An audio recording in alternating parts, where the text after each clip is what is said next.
moko.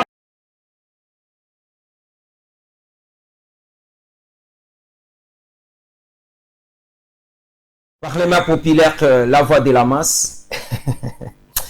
Voilà. Dengue zalaka toujours na ndenge ya mona musala na bino boyebi ke Parlement populaire tango tole kaka awa na GG télévision ezalinde pona ko beta masolo ya mboka. Surtout koyeba na kosolola na bino ba honorable. Voilà. Vous voyez bien que na masolo na biso awa na Parlement populaire biso tozalaka ya bino bino pe bozalaka ya biso.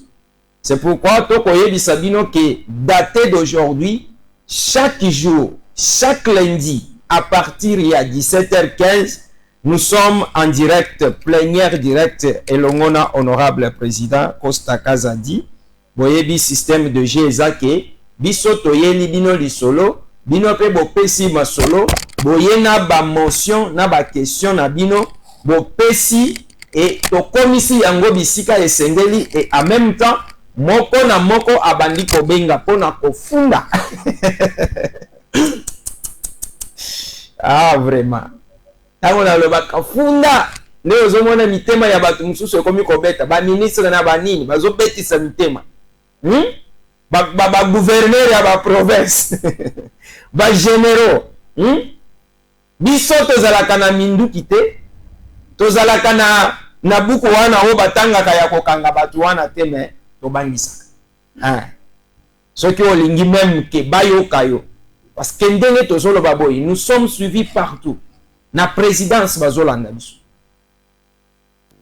c'est ça na primature baolanda biso na mokili mobimba. Voilà c'est pourquoi je profite de l'occasion pour na kopesa mbote na bino nyonso ba parlementaire ya mokili mobimba ya États-Unis ya Afrique du Sud ya Californie ya Canada boza tellement ebele masolo et bandi plénière et fongwami. Je ne suis pas seul aujourd'hui na plateau, je suis accompagné d'un ami que j'appelle honorable parce que awa ezaka ba honorable balekaka eza plateau ya bana mikete eza honorable Alexis Tchombela mwana mboka mbote.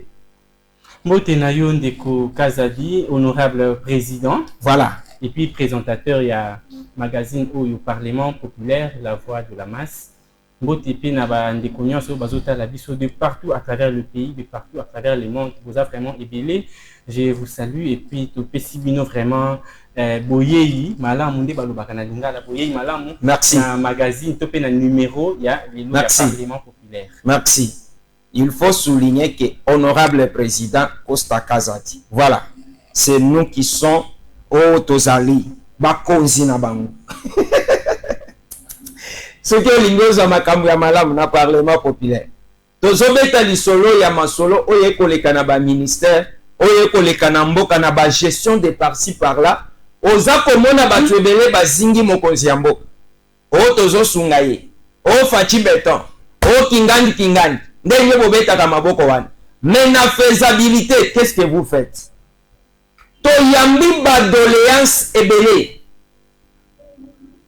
Badoléance on les utawapi na bandeko le basalaki test ya recrutement na ministère ya travail. Na inspection générale ya travail. Tomekaki kolobela likamboyo la fois passée, tolakisi ndenge batu bakolela to pesi bino ba message oyo bakotindela biso batu babengi mais il y a de cela batu mususu baleki bazo croire que biso nde batu tozolo bayango.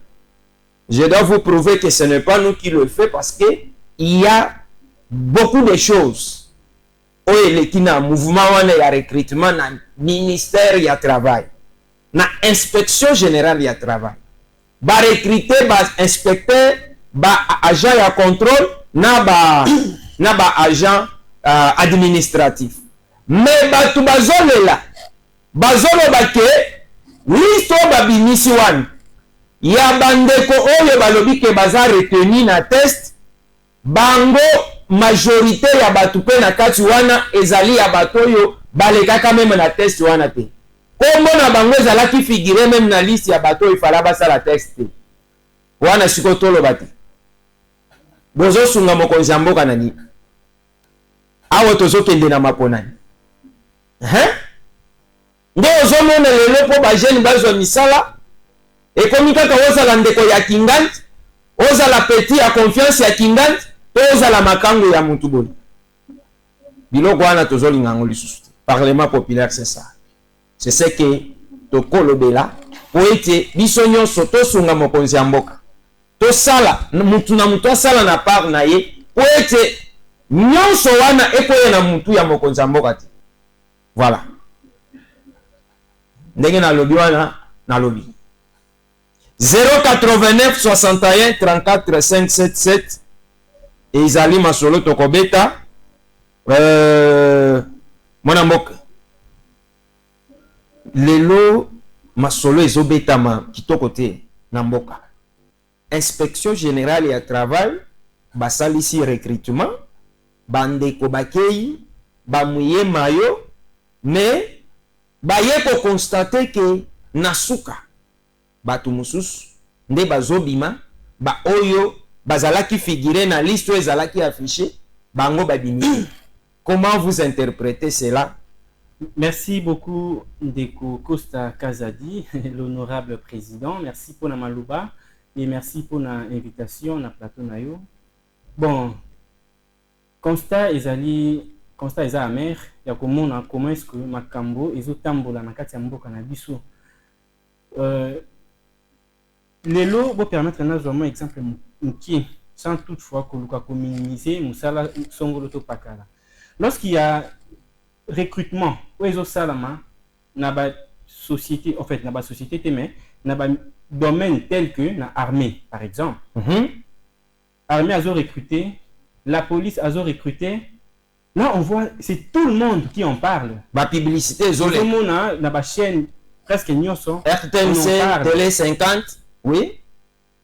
Mais lorsqu'il s'agit, il y a recrutement, na ba entreprise publique, na ba entreprise moko o ya mboka na biso o yo nanga toyebi, peut-être ba DGI, ba DGRAD, ba CNCS, ba entreprise de belé o toyebi, on a pour ne citer que ça.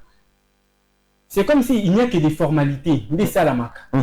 Batu bakoki koya, ba remplir ba fiche na bango, ba leki na test, ainsi de suite. Pour la kotali ça na mokili que voilà toujours recruté. Mais en réalité, sous coulisses, il y a d'autres pratiques. Oui, salamaka. Il y a d'autres méthodes, d'autres moyens, d'autres canaux. Oyo batu balandaka pour ba accéder na poste wana. Kuna soki ozande koya. Nde okosala. Mais ceux qui ont des koyate, ceux qui ont une couverture moko boité, wana osala te.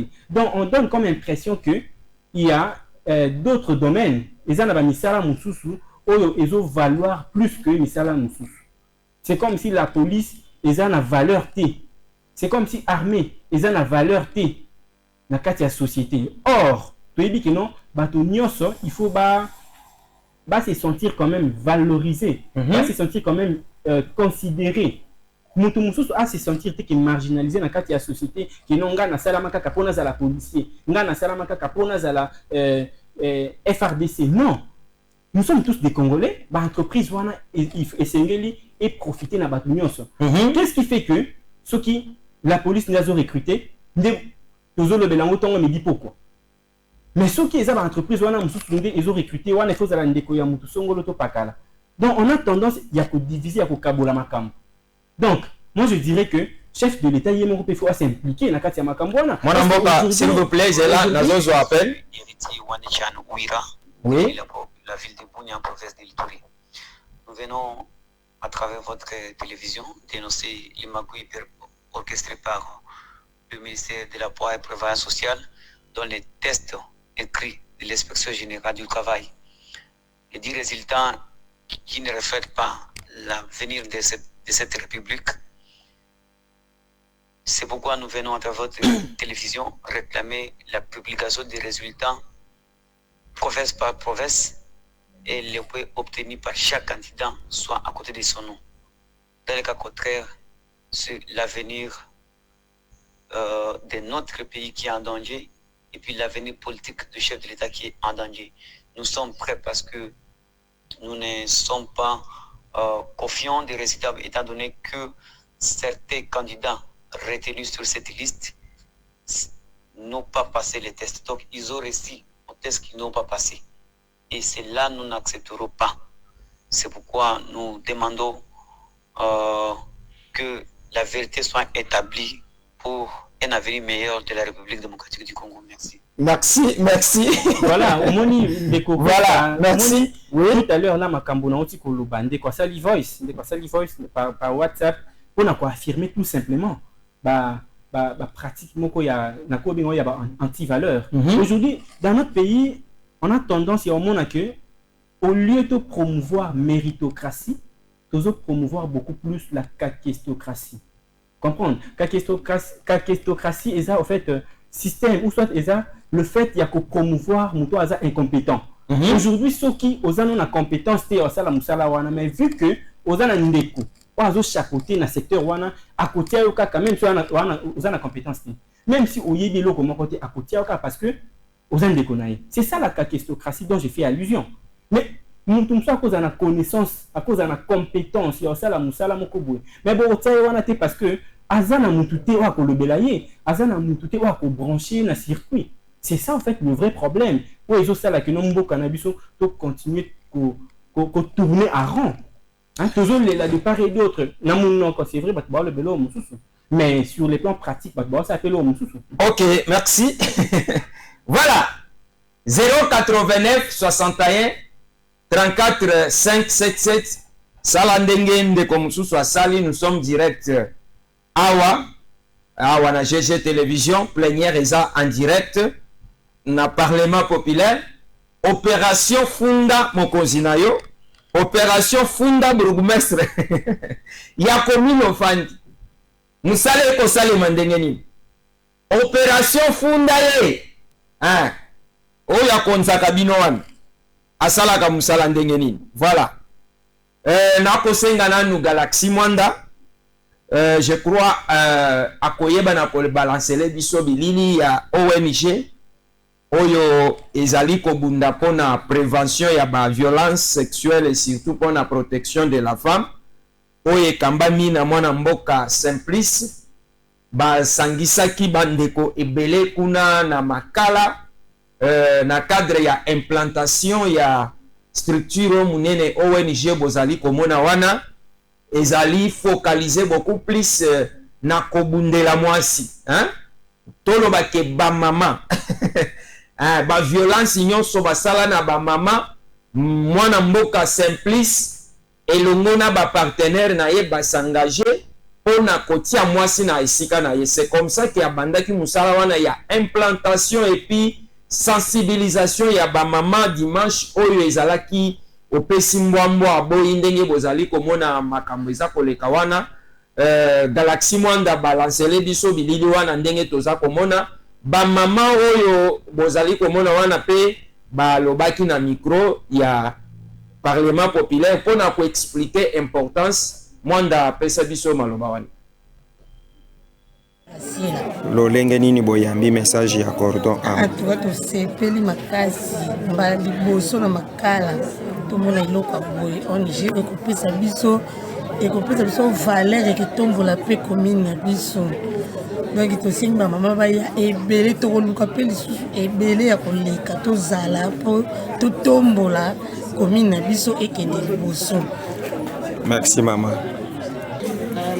Tokuti bino awa na kati ya ONG oyo ezali kolobela mwasi ba uti ko présenter bino lokola candidate ya mopanzi.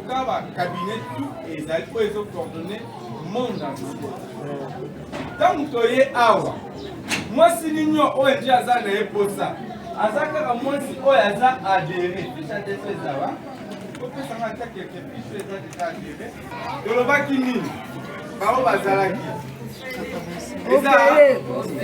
pendant combien de mois? Ah merci. Ça des avocats mbala moko pona abanda ko défendre yo. Tozo kana. Comme tozo ba ako défendre yo, exact OK, oyibi eloko muto kose mutize mi ko ende ya opposition. ONG akoya kodefendre yo na baka oyo soki baviole yo ONG aza na bahôpital na ye ebele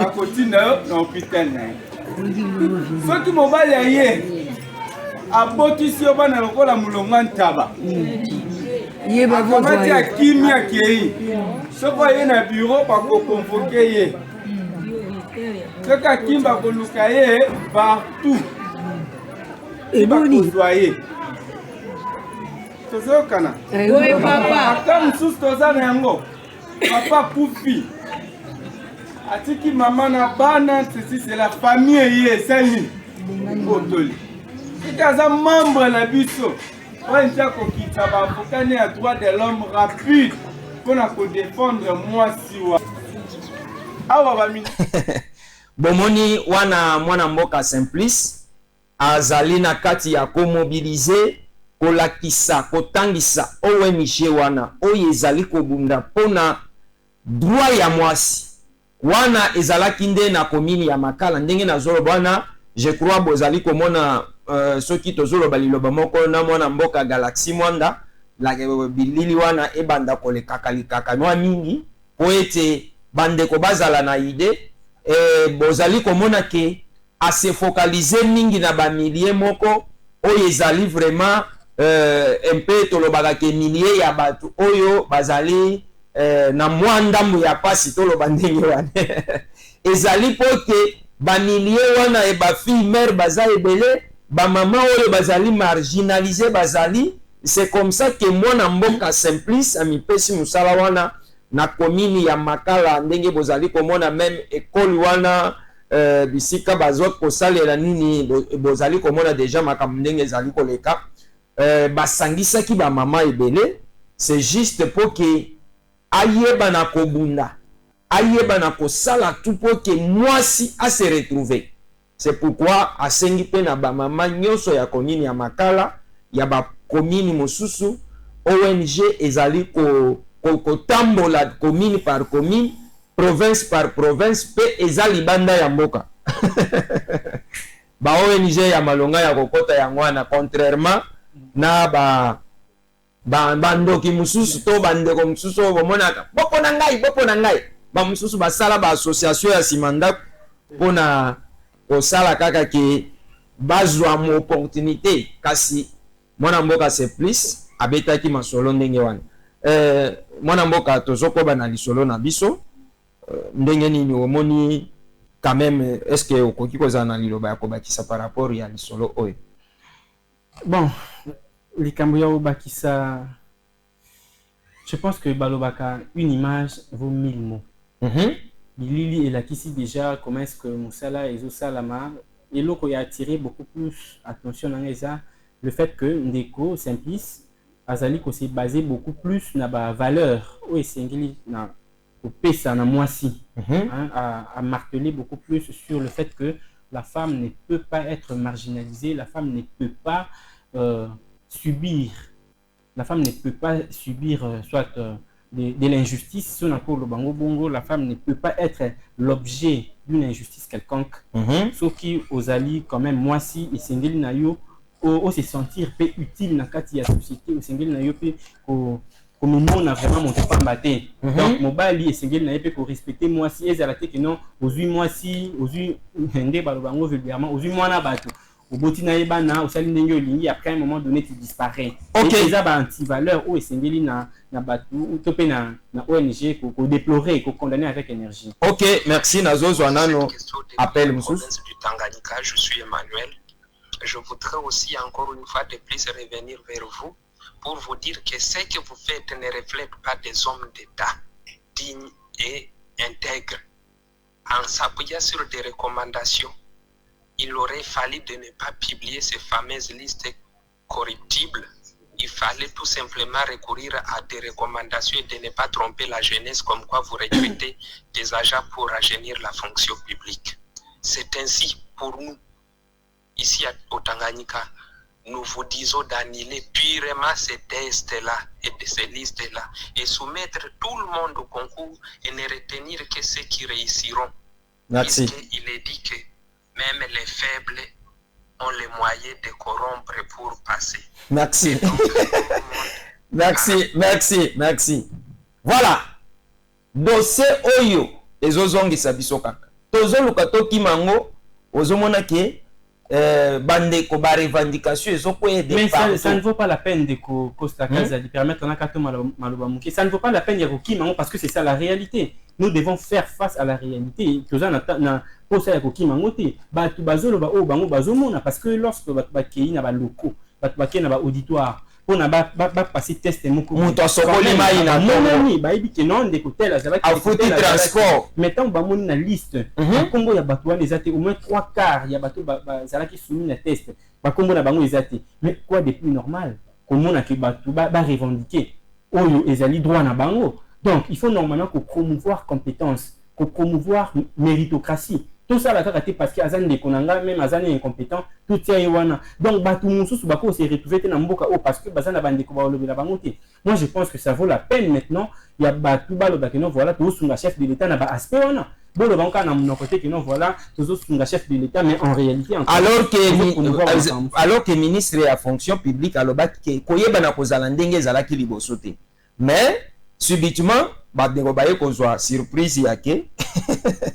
Ba kombo mususu nde komi kobima ba recommander baleki na inspection générale ya travail. Nde place na zolobela. Awa parlement populaire c'est ça. Nous parlons avec ce que obatu baza kolobela biso.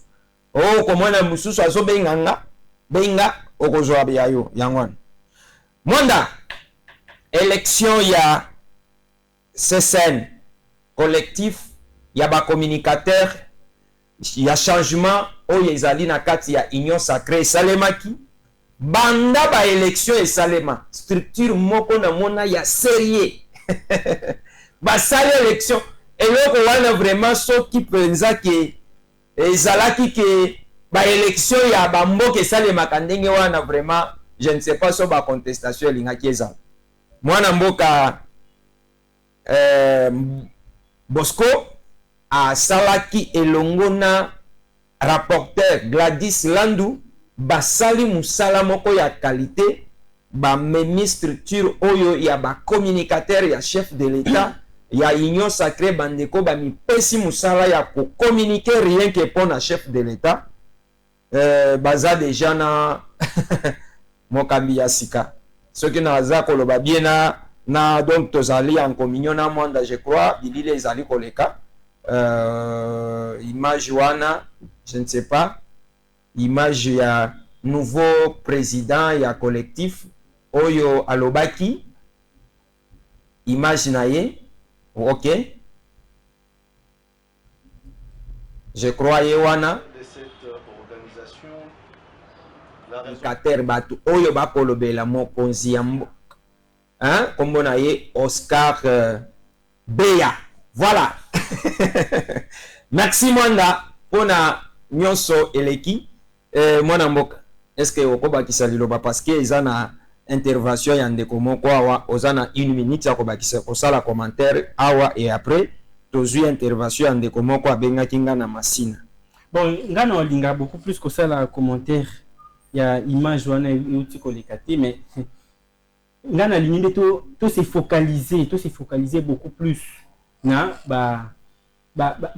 phénomène où on a un anti-valeur. Oui, d'ailleurs, pour un petit rappel, on a découvert la mission de part et d'autre. Oui, d'abord, on a un présentateur, il y a un magazine Les Valeurs. Voilà. Magazine, on a pour lutter contre l'anti-valeur. Donc, moi, j'aime pas qu'on participe, qu'on contribue na eloko eza anti-valeur. Il vraiment tout s'est focalisé beaucoup plus dans ma cam auto mona. Exactement récent. OK. Le ministère il y a travail surtout les solo wana surtout wana. Aujourd'hui ndeko kosa pardon. Ozana 1 minute OK parce que non j'ai répondu d'antenne, non j'ai répondu d'antenne ngai. Omoni tant tozo kende na ba place ya ba misala. Hein? C'est que nous voyons c'est quand même aberrant. C'est vraiment aberrant comment on va pratiquer bien les oleka. Nous autres ici, peut-être, on laissé bâton à biso, il y a aucune université pour apprendre. Parce qu'aujourd'hui,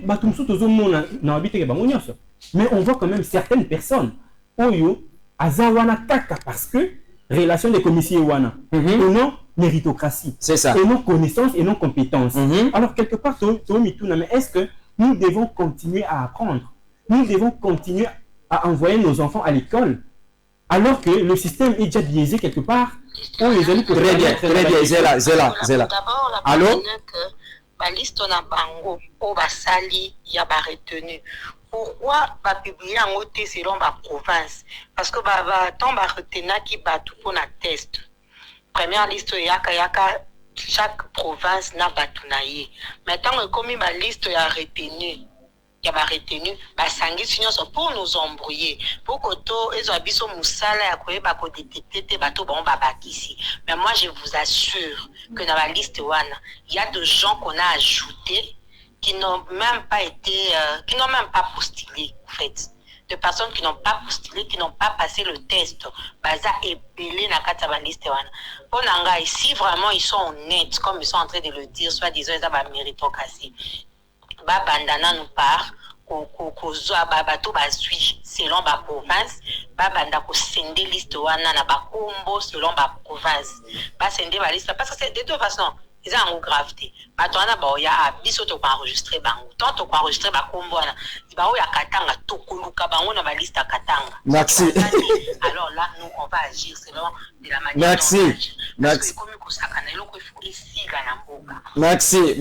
Merci beaucoup.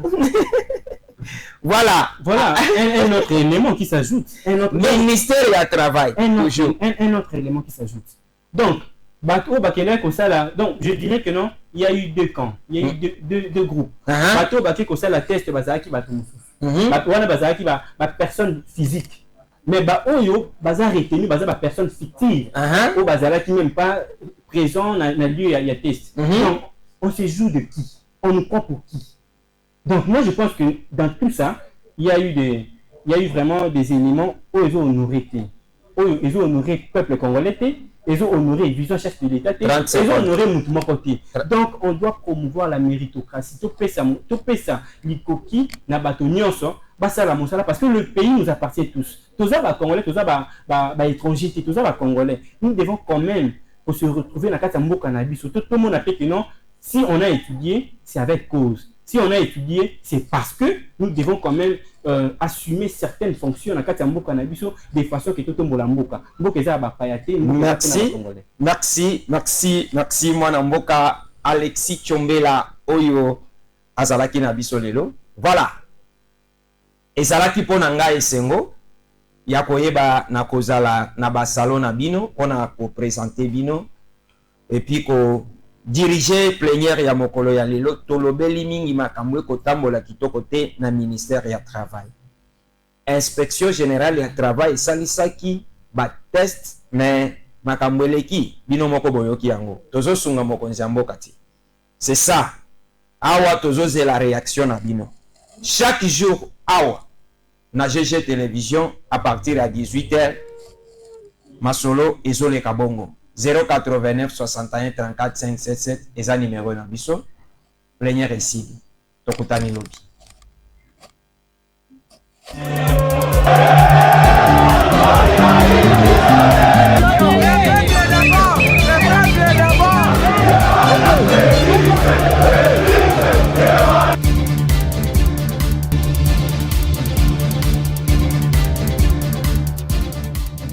Papa kapemba moko